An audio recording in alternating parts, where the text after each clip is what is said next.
I would like to express my gratitude to the organizers for providing me with the opportunity to present. My presentation is titled Running Efficiency of Multiple Neural Networks with Linear Units. And I will begin by providing some context before delving into my research findings. In the last 2 decades, remarkable progress has been done in singular running machine theories on the basis of algebraic geometry. These theories reveal that we need to find resolution maps of singularities for analyzing asymptotic behavior of state probability functions when the number of data increases. In particular, it is essential to construct normal crossing divisors of average log-log functions. In this talk, we show recent results for running coefficients in Bayesian running theory by obtaining normal crossing divisors of average log-log functions.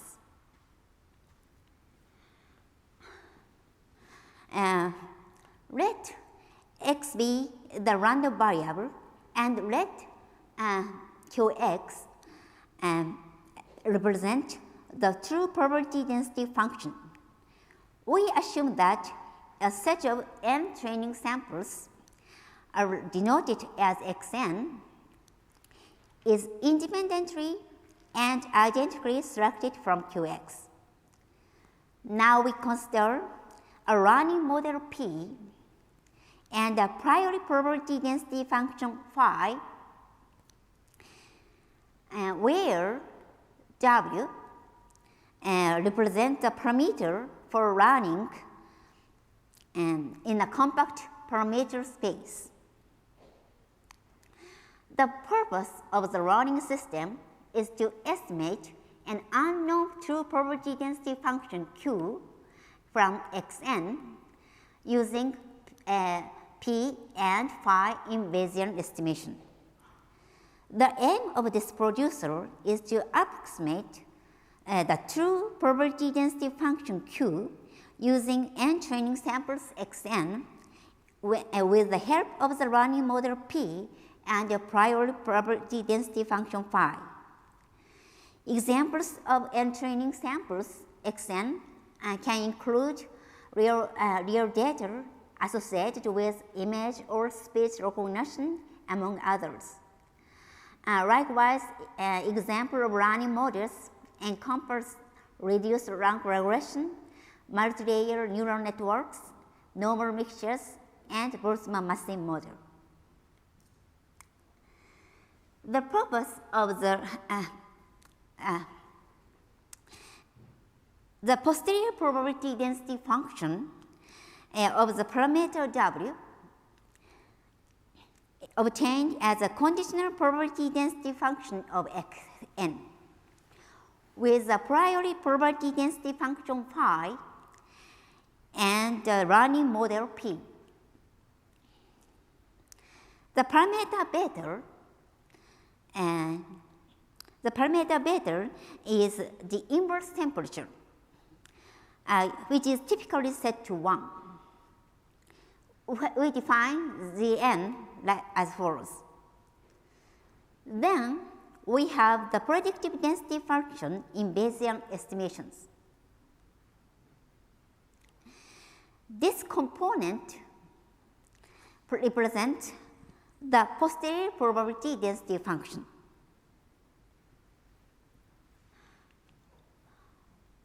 We define the average log-log function using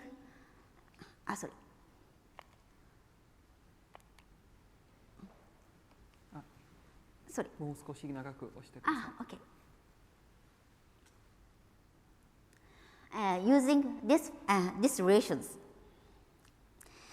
Then we obtain these relations. This part is referred to as the Kullback function, which is always non-negative and equals to 0 if and only if Q equal to P. Consequently, this part quantifies the measure between the true density function Q and the running model P. As the set of optimal parameters W0 minimizing LW, which in turn minimizing Kullback functions between Q and P. Assume that its log likely function has a relatively finite variance. Then we have a unique probability density function P0 for all W0. Let f represent the logarithm of P0 over P, and let k be the average of f. Now we proceed with the resolution of singularities for this function k. We have a proper analytic map pi from manifold Q to W, and the following condition holds. Here, psi represents the priori probability density function, and pi dash is a Jacobian of pi. On each local coordinate, both pi dash phi and k exhibit normal crossing, where U is a local analytic coordinate system on U, and k and h are non-negative integers, and a and b are analytic functions. And we define Cn as follows. The random variable Cn converts to a Gaussian process with mean 0 and a variance of 2. Next, we determine the running coefficient lambda and its order theta, multiplicity theta, using the value k and h. The running coefficient lambda is defined as the minimum value of hj plus 1 over 2 kj. Let theta denote its order, which is the maximum cardinality of this set, where hj plus 1 over 2 kj is equal to lambda. And now we theoretically define a singular fluctuation nu using lambda and theta. This refers to the sum of local coordinates that achieves the running coefficient lambda and its order theta, where Cn is a convergence in the distribution of Cn and is a random variable of Gaussian process with mean 0 and covariance defined by this.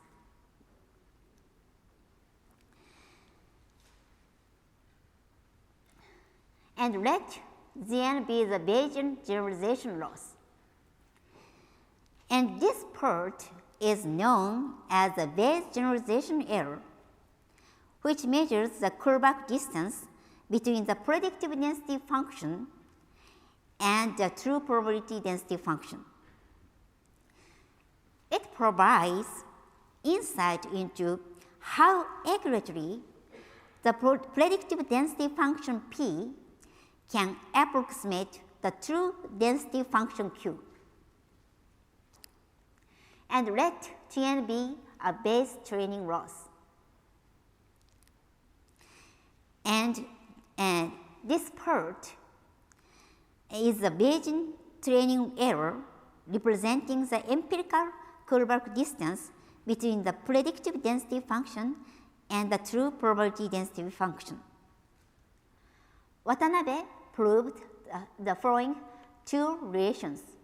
using lambda and nu. And using these relations, we have developed two model selection methods, WAIC and cross-validation. When we set Wn and Cn according to these equations, we can establish the following relations, where Zn represent the generalization laws. And these relations show that the WAIC and the cross-validation can estimate the Bayesian generalization laws Zn from data Xn and the running model P without any knowledge of the true probability density function. In real-world applications or experiments, we often do not have access to the true distribution. We only know the value of the training loss. Our goal is to estimate the true distribution from the training samples. So this demonstrates the effectiveness of these relations. We can select the most suitable model from among several statistical models by observing these values. Also, based on free energy, which is shown by Watanabe, we have model selection methods widely applicable Bayesian information criterion WBIC and the singular Bayesian information criterion SBIC. The SBIC uses the running coefficients very effectively with a fixed point equation system of marginal likelihoods, while the WAIC, the cross-validation, and the WBIC do not need these coefficients in practice. The running coefficients are known as the log canonical threshold in algebraic geometry. And theoretically, these values can be obtained by Hironaka theorem. However, these thresholds are studied mainly on the complex field or the algebraic field, a closed field in algebraic geometry and algebraic analysis. There are many differences for a real and complex field.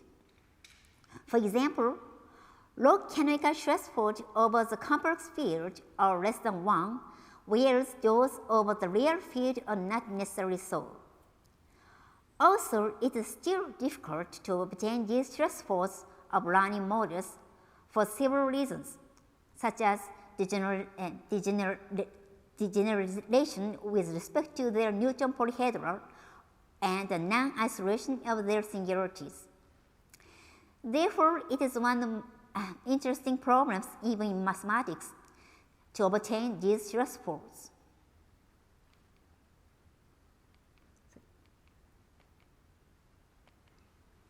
In this talk, we show the exact values for running coefficients of multiple layer neural networks with linear units. Multiple neural networks with linear units are simple. However, very important models because these models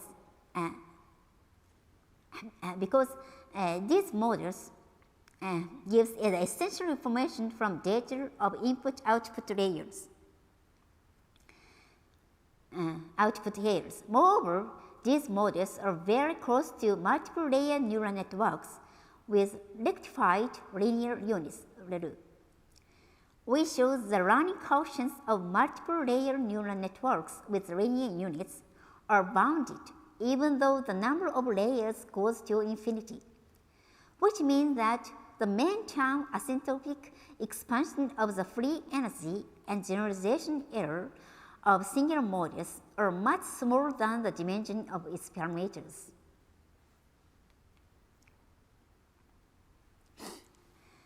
Let W be the set of parameters AS is a simple matrix of size HS times HS plus 1. This model has H1 output units and HL plus 1 input units, and HS hidden units in each hidden layer. Denote the input value by X. Denote input value by X with dimension HL plus 1 and the output value Y with dimension H1. And Y and is obtained by multiplication of the matrix A and input value X with the addition of Gaussian noise. Consider the statistical model with Gaussian noise. Assume that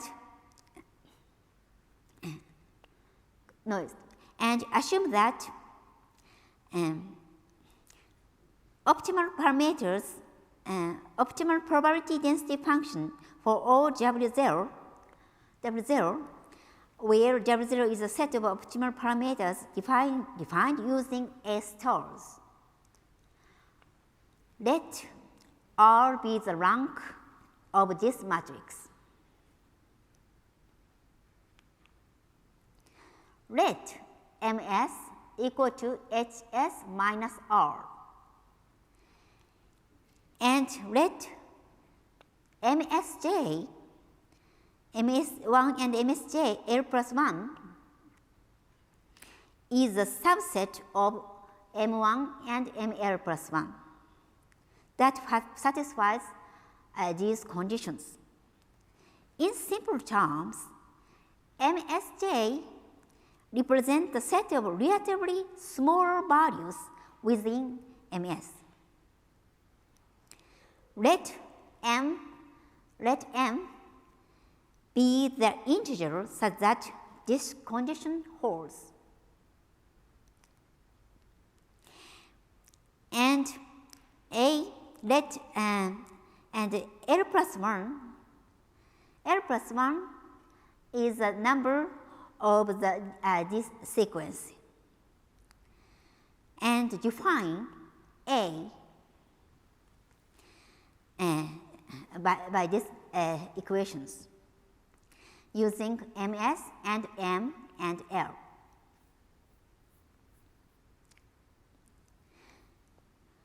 We have the following result. R is the rank of the optimal probability density function, and H1 represents the number of units in the output layer, and HL plus 1 is the number of units in an input layer, and L plus 1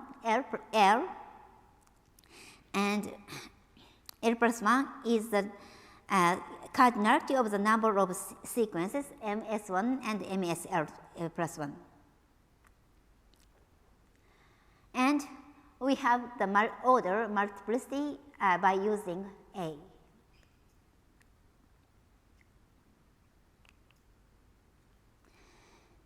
If all MS are the same, we obtain these results. L represents the number of layers, and if all MS are the same and MS is equal to 100, we obtain these graphs. One is for lambda, and the other is for theta. L represent the number of layers.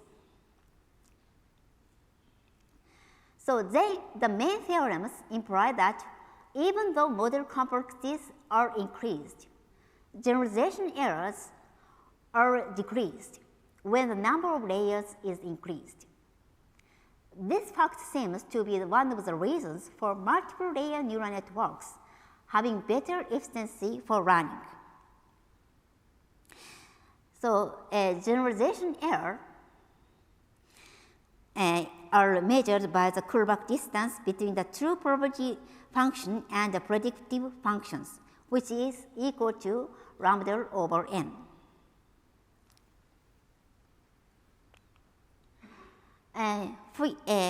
For example, if the matrix sizes are all the same, H1 times H1, then lambda goes to this value as the L goes to infinity, where R denotes the rank of the optimum probability density function P0 and L plus 1 the number of layers. On the other hand, its order goes to infinity as L goes to infinity. As the value HS becomes larger, R and the generalization error increases, and the depth of the layers increases, these decrease. This seems to explain the reason why general descent occurs in machine learning. General descent is a phenomenon that both of generalization error and training errors decreases.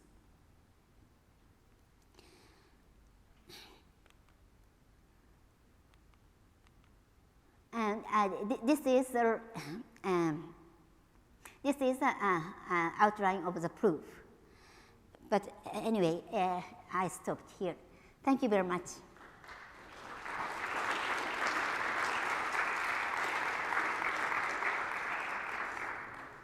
Thank you. Any questions from the floor? One from Jess, who was just on stage. Hello. Thank you, Professor Aoyagi. I was wondering, what's next? What's the next project to understand? So after deep linear networks, after these models. Deep network? Yeah, so deep linear networks, these neural networks with linear units are now understood. You've solved them. What comes next? Next, okay, I see. So I want to get the running quotients for ReLU also. And ReLU is, of course, not analytic, but I think even if the continuous, we can discuss similarly for non-analytic functions. So ReLU is so if so ReLU is 0 for negative values, and then the units, corresponding units are removed. So a little bit more efficient than I think linear neural networks. So, but still, I'm considering, but I can get. I don't have exact values. Yes, one more. So, what about other activation functions, TANH, or okay, yes. I have several results for hyperbolic tangent, TANH. But still, only for small models. Of course, I want to get more, more general cases. But I think for neural networks with hyperbolic tangent or exponential functions as a resistive resistive functions, I think the layers goes into infinity, and generalization error, that is running quotients, will decrease. I think this is my conjecture, but I think that such phenomena occurs also in general neural networks.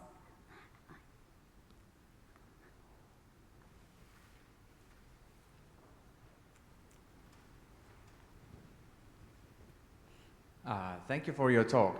Could you tell us a little bit more about the double descent, say, effect that you found? Because I thought it was very interesting, so I would like to, I guess, hear a little bit more about the intuition at least.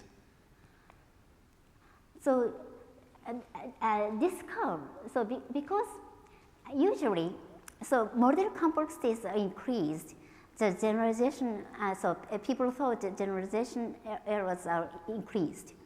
But, lambda is decreasing for, this, so Kullback distance, this is a generalization error. So, and is lambda over n. So, number of layers increased. Layers, layers deep running. Then, generalization error decreased. So, double descent phenomenon is model complexities are increased than the then the generalization error training generalization error decreased. So I think so. It is efficient to increase layers. I think this shows that this result shows that the theoretical reasons of double descent, because the curve is decreased. This is the after 100. So because this is 100, then this value is the same. This is converted to one values. So yeah. Is there some kind of phase transition, like to get double descent, or does it just happen smoothly? So yes, I just talk about phase transition. So this is neural networks finds better parameters, and so at the time to find better parameters, beta parameters. So beta parameters, then phase transition occurs. But this lambda is the best parameters, around the only best parameters. So for around the best parameters, we have this curve. So so phase transition is finding the best parameters. So a little bit different, I think. Yeah. Thank you. We have time for one more, I think, and then. Thank you very much for your talk. I have one question. So, as on the slide, you use for generalization errors Kullback distance, but in modern day AI, it was found that Kullback distance is not so really helpful when we work with our very high dimensional distributions, and this gave rise to optimal transport theory applications, including like Wasserstein distance. And my question is, have you studied or have you thoughts on how well the findings of your really brilliant work would be generalized to other generalization errors, such as solutions for optimal transport problem? So you mean so Kullback distance has a for true distribution, but you said usually true distribution is unknown. No, I'm saying for generalization, you use Kullback distance, Kullback-Leibniz distance between true distribution and Q.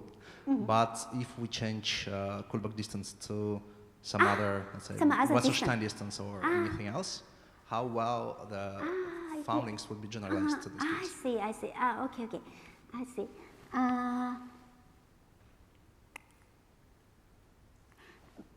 Anyway, so think, for example, sum of square error. So Kullback distance is very similar to sum of errors of sum of errors, square errors. So I think it's not so difficult to change other distance. So because anyway,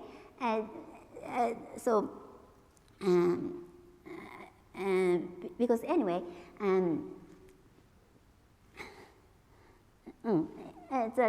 so essential point, I think is the same. So I think I did not try it, but I think it is possible. Okay. Thank you very much.